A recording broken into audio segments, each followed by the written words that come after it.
En France, les infractions pénales sont classées selon leur gravité en crimes, délits et contraventions. C'est une classification assez ancienne que l'on retrouve par exemple à l'article 1er du Code pénal de 1810. Les crimes et délits, ainsi que les peines applicables à leurs auteurs, sont déterminés par la loi.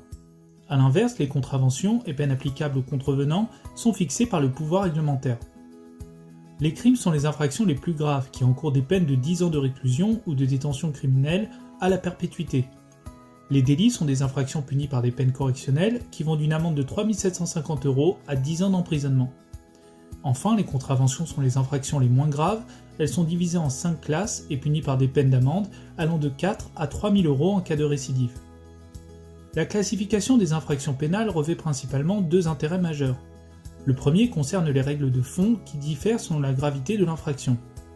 Par exemple, la complicité est punie par la loi pénale pour les crimes et délits, ce qui n'est pas le principe pour les contraventions.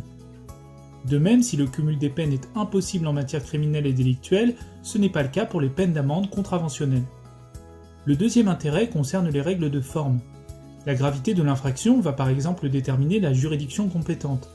Ainsi, le tribunal de police sera compétent pour le contentieux des contraventions, alors que le tribunal correctionnel connaîtra des délits et la cour d'assises des crimes. Par ailleurs, depuis la loi du 27 février 2017, le délai de prescription de l'action publique est en principe fixé à 20 ans pour les crimes, 6 ans pour les délits et 1 an pour les contraventions.